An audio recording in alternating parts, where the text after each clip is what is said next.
as of today, you would be eligible to put in $109,000 in a TFSA without over-contributing.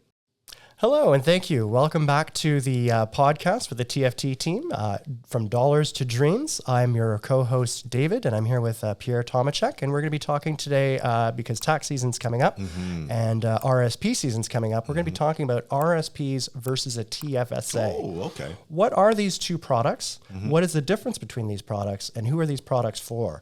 So I know these questions kind of come up every tax season. People aren't quite sure, where should I put my money? So maybe you can give us a bit of a breakdown, Pierre, on what is an RRSP and what is the difference between that and a TFSA? Yeah, I mean, they're very good product. They're both what the government has dubbed registered product. The RRSP is there if you want to defer tax and get a tax deduction. So you put the money in and you get a deduction on your income when you file your income tax. And as the money grows over time, you don't pay tax on the growth. The disadvantage is that when you take the money out of the RRSP, so let's say sometime in the future, 20, 25 years when you're retired, now you're going to have to pay tax. This is where it will be added to your income. But the benefit is that when you're working, you're in a high tax bracket. Right? And then when you take it out, you're in a low tax bracket. So you deferred all these years paying tax. And then when you take the money out, you're at a lower income tax rate.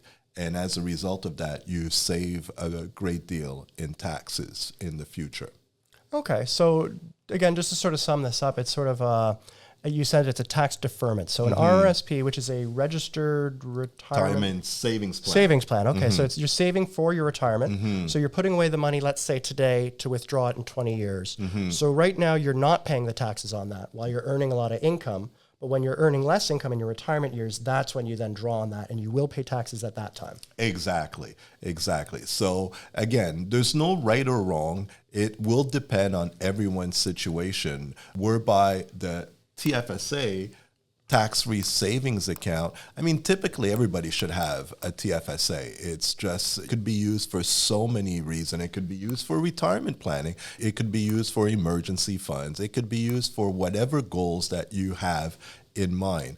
The good thing about that is that you could contribute, and this year up to $7,000, and whatever grows inside your TFSA, you pay no tax. And unlike the RRSP, when you take it out anytime, could be the same year, could be next year, could be 20 years from now, when you take it out, you still pay no tax. The disadvantage from when we compare it to an RRSP is that there is no tax deduction, right? So you put in the $7,000, it doesn't reduce your income by $7,000, but it grows tax-free and you could take it out anytime without any penalties. Okay. So an RRSP, the Registered Retirement Savings Plan, that's more specifically for retirement. That is designed, that's a product designed for retirement. But the tax-free savings account, that's just an account you can use for anything. You can use it for investments. And you have a maximum of $7,000 you can put in per year? For this year, it's a maximum of $7,000, but the TFSA started in 2009. It's geared for, there's really 3 eligibility rules. Number 1, you got to have a social insurance number. So regardless if your social insurance number starts with a 9, if you are international foreign student, or if you are a Canadian resident and it starts with various numbers from 1 to 8, depending on your province, you could open a TFSA. Second, you've got to be 18 years of age or older, and you've got to be a resident of Canada for tax purposes. So what does it mean to be a resident of Canada for tax purposes? It means you've been in Canada for more than 183 days. So that is a lot of Canadians that would meet that particular criteria. Now, if you didn't open a TFSA when it first started in 2009, and you were 18 years of age in 2009 and never opened a TFSA, your TFSA contribution room just carries forward. So as of today, you would be eligible to put in $109,000 in a TFSA without over-contributing. Wow, that's a lot of money. So you can sort of backfill all those years. Well, now what happens if I put in more than $7,000 this year? Then you get a penalty. The penalty is 1% per month until you take the money out. It's actually similar to an RRSP. If you over-contribute to an RRSP, there is a 1% penalty per month. But with the RRSP, they allow you to over-contribute by $2,000. So it's once you go over the $2,000, now you get the penalty of 1%. Now, the eligibility for RSP is slightly different, whereby you need to work for someone. You need to have earned income.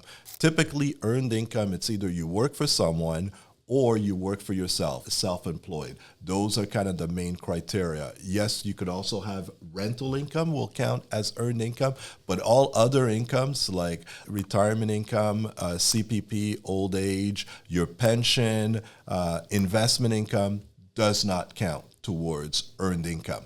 Whereby the TFSA, you don't even have to work, and you'd be eligible.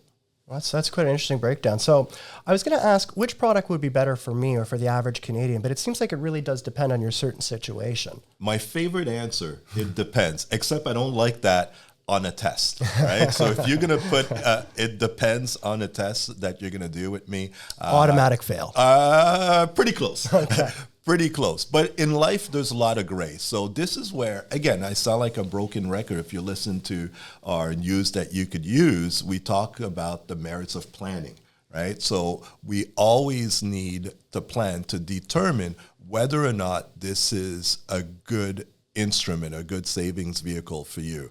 So we've talked about retirement, RRSP, retirement, registered retirement savings plan, that it's for retirement. Not necessarily. Right? Because you are able to take advantage of the home buyer's plan within the RSP, where you borrow from yourself up to $60,000. You could withdraw $60,000 out of your RSP, pay no tax, and use that towards the down payment of your home while still taking advantage of the growth inside the RSP and the tax deductions for all those years. So it really depends as to your goal, as to which one you should use. Okay, that's fascinating. And again, with the RSP, you did mention, of course, when you do contribute, that draws down your income on your taxes. I know there's a tax webinar coming up. I believe that's Thursday, February the 19th. Is that right? That is correct. You're right. I was wrong the first time, but you corrected me. Yeah, Perfect. It is Thursday, February the 19th. And we're going to talk about the merits in more detail for the RSP versus the TFSA and vice versa. I mean, the beauty of it all, if you don't know, put the money in the TFSA. Let's figure it out in terms of what is best for you. And we could always take the money out of the TFSA the next day, anytime, and then reallocate it towards the right place. But the best thing to do, if you have money that's on the sideline that is earning interest or any type of investment income, which will be taxable, put in a TFSA. The tax stops. Let's sit down, have a discussion, and figure out how to best allocate your investments based on your goal, TFSA or RRSP. Kind of a rule of thumb in a way. If I need a tax break, I'm going to put it into the TFSA. Into the RRSP, right? If I'm in a, second, third, or fourth tax bracket and I might owe the government money, put your contribution in an RRSP, and as a result of that, you should generate a potential tax refund. And what do you do with the tax refund? A couple of things. You could pay down debt or reinvest it in another TFSA or the same RRSP, and you continue that growth. But the main thing, sit down with someone, let's figure it out, what your goals are, and we could figure out what is the best account for your situation. Perfect. So to sum it up, it sounds like most people or everyone really should have a TFSA account. If you're not, if you're contributing to your RSP and say you've hit your contribution limit, you can then put any excess funds into your TFSA and start saving that way and finding other ways to allocate those funds as well. That is correct. Exactly. So the TFSA could be that emergency fund that we keep pushing, that we keep suggesting everyone needs 3 to 6 months at least, especially to weather the storm, the uncertain weather. Yeah. Well, this is excellent information. Again, that tax that tax webinar coming up on the 19th. We'll certainly be providing more information in that regard as well. Yeah, and we'll go in a bit more in depth in terms, because there are some do's and do nots even inside your TFSA that CRA they don't take kindly to. So we'll talk a bit more about the inner workings within a TFSA. Okay, perfect. Well, thank you very much for your time today, and we hope we can see everyone on that webinar again on the 19th. Thanks for coming. Thank you again for joining us for this webinar today with the TF team from Dollars to Dreams. We hope you all join the webinar on February the 19th. And please don't forget to like us and follow us and check out our Instagram and other social media posts. Thank you and have a great day.